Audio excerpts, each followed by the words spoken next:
साथियों नमस्कार। आप सभी का हमारे इस यूट्यूब चैनल राजविका एकेडमी में बहुत-बहुत स्वागत है। आज हम राष्ट्रीय मेरिट कम मेंस के जो प्रश्न पत्र हैं, यह हल करने वाले हैं। यह पिछले वर्षों में जो प्रश्न परीक्षा में पूछे गए थे, इनमें से कुछ के हम यहाँ पर प्रैक्टिस करेंगे। अभी आगामी समय में जो राष्ट्रीय मेरिट कम मेंस का पेपर होने वाला है, इस पेपर से आपको मदद मिल सकती है। तो आइए शुरू करते हैं। यहाँ पर आप देखेंगे भाग 2 शैक्षिक योग्यता या जो सेट का पेपर है, कुल 90 क्वेश्चंस आएंगे। इसमें 90 नंबरों का ये क्वेश्चन है, जिसमें से विज्ञान कुल 35 नंबरों का रहेगा। 35 क्वेश्चंस इसमें रहेंगे। इसके बाद 35 क्वेश्चन आपको सामाजिक विज्ञान समूह के जो प्रश्न है उससे देखने को मिलेंगे, और जो शेष क्वेश्चंस हैं यह आपको गणित के क्वेश्चंस यहाँ पर रहेंगे। तो कुल मिलाकर आपको 90 क्वेश्चंस यहाँ पर 3 विषय से दिए जा रहे हैं। यह आप देख रहे हैं भाग 2। तो आइए शुरू करते हैं। यहाँ पर हम देख रहे हैं विज्ञान का यह पेपर है, और विज्ञान के भाग में जो पहला प्रश्न है, वे प्रतिबिंब जिन्हें पर्दे पर प्राप्त किया जा सकता है कहलाते हैं। तो यह जो है, यह इसका सही उत्तर है बी, वास्तविक प्रतिबिंब। दूसरा प्रश्न है, ध्वनि संचरित हो सकती है। तो ध्वनि जो है ठोसों, द्रवों और गैसों, इन सभी में संचरित होती है। तो इसका सही उत्तर है डी। आगे देखते हैं। अगला प्रश्न है, तीसरा प्रश्न, सर्पी घर्षण स्थैतिक घर्षण से, इसका सही उत्तर है कम होता है। सर्पी घर्षण स्थैतिक घर्षण से कम होता है। ऑप्शन नंबर सी इसका सही है। अगला है, आंतरिक निषेचन होता है। चौथे नंबर का प्रश्न आप देख रहे हैं, आंतरिक निषेचन होता है। यहाँ पर आप देखेंगे नर के शरीर में, मादा के शरीर में, नर के शरीर के बाहर, मादा के शरीर के बाहर। तो इसका सही उत्तर है बी, मादा के शरीर में। इसका उत्तर जो है यह सही है बी। अगला क्वेश्चन आप देखेंगे, पांचवा क्वेश्चन, रेड डाटा पुस्तक में सभी संकटापन्न स्पीसीज का रिकॉर्ड रखा जाता है। तो इसका सही उत्तर है सी। अगला प्रश्न देखिए। अगला प्रश्न है छठवां प्रश्न, दहन के लिए वायु में आवश्यक है। अब दहन के लिए वायु में क्या आवश्यक है? ऑक्सीजन। दहन के लिए सबसे ज़्यादा जरूरी है ऑक्सीजन। अगला है, निम्नलिखित में से किसको पीटकर पतली चादरों में बदला जा सकता है? तो किसको पीटकर पतली चादरों में बदला जा सकता है? इसका सही उत्तर है बी, जिंक। अगला प्रश्न है आठवां, यूरिया उर्वरक है। यूरिया उर्वरक है, कौन सा है? नाइट्रोजनी। अगला प्रश्न है, नवा प्रश्न यहाँ पर देखेंगे आप। नवा प्रश्न है, निम्नलिखित में से कौन सा कारक जल की कमी के लिए उत्तरदायी नहीं है? तो यहाँ पर जल की कमी के लिए उत्तरदायी नहीं है, तो अत्यधिक वर्षा, यह ऑप्शन जो है जल की कमी के लिए उत्तरदायी नहीं है। अगला प्रश्न है, 10वां प्रश्न आप देखिए, दंत विशेषज्ञों द्वारा दांतों का बड़ा प्रतिबिंब देखने के लिए उपयोग किया जाता है। तो इसका सही उत्तर है अवतल दर्पण। जो डेंटिस्ट उपयोग करते हैं दांतों को देखने के लिए, अवतल दर्पण का इस्तेमाल करते हैं। अगला प्रश्न है 11वां प्रश्न, अंतर्राष्ट्रीय अलवण जल वर्ष मनाया गया था। तो ये मनाया गया था वर्ष 2003 में। अगला प्रश्न है 12वां प्रश्न, नीला थोथा का रासायनिक सूत्र है। तो नीला धातु का रासायनिक सूत्र है, इसका ऑप्शन है ए। अगला प्रश्न है 13वां प्रश्न, अमरबेल उदाहरण है किसी, अमरबेल जो है परजीवी, तो परजीवी का उदाहरण है। अगला है कार्बोहाइड्रेट बनते हैं, तो कार्बोहाइड्रेट बनते हैं, कैसे बनते हैं?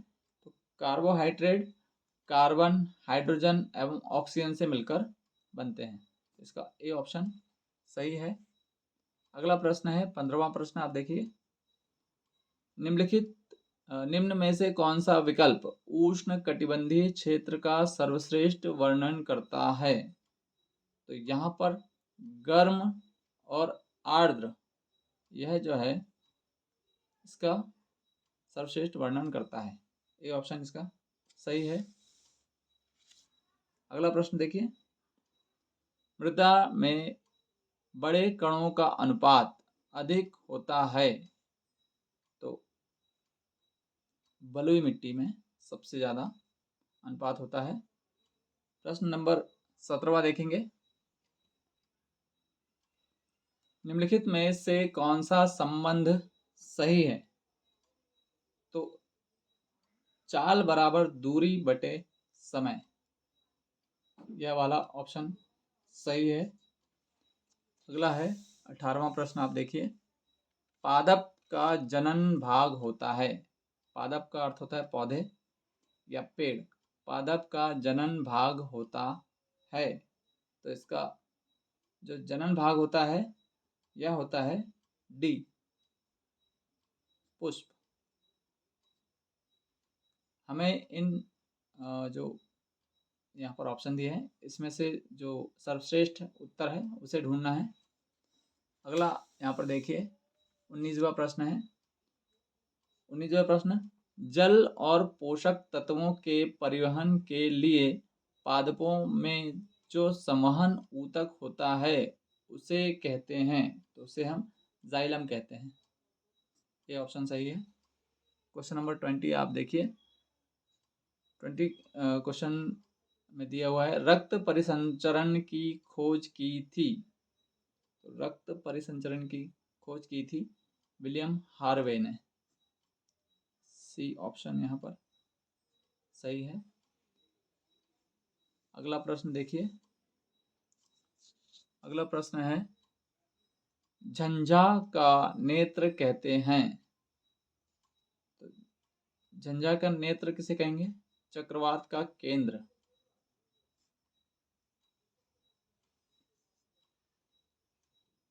अगला प्रश्न यहाँ देखते हैं हम, 22वां प्रश्न है, खाने के सोडे के रूप में उपयोग में लाया जाता है, तो खाने के सोडे के रूप में हम जो उपयोग में लाते हैं इसका ऑप्शन है डी, डी ऑप्शन यहाँ पर सही है। 23वां प्रश्न देखिए, लाइकेनों से निष्कर्षित किया जाता है, तो इसका सही उत्तर है ए। अगला है क्वेश्चन नंबर 24, क्वेश्चन नंबर 24 यहाँ पर देखिए, निम्न में से किससे ऊन प्राप्त नहीं होता है? ऊन प्राप्त नहीं होता है हमें यह बताना है, तो यहाँ पर आप देखिए, याक से हमें ऊन प्राप्त होता है, ऊँट से भी होता है, बकरी से भी होता है, कुछ स्थानों पर जो पहाड़ी बकरियां हैं उनसे ऊन प्राप्त होता है, लेकिन डी ऑप्शन जो है घने बालों वाला कुत्ता, इससे हमें ऊन प्राप्त नहीं होता है, इसका उत्तर सही होगा डी। पित्त रस संग्रहित होता है, तो पित्त रस जो है यह पित्ताशय में संग्रहित होता है। क्वेश्चन नंबर 26 यहाँ पर हम देखेंगे,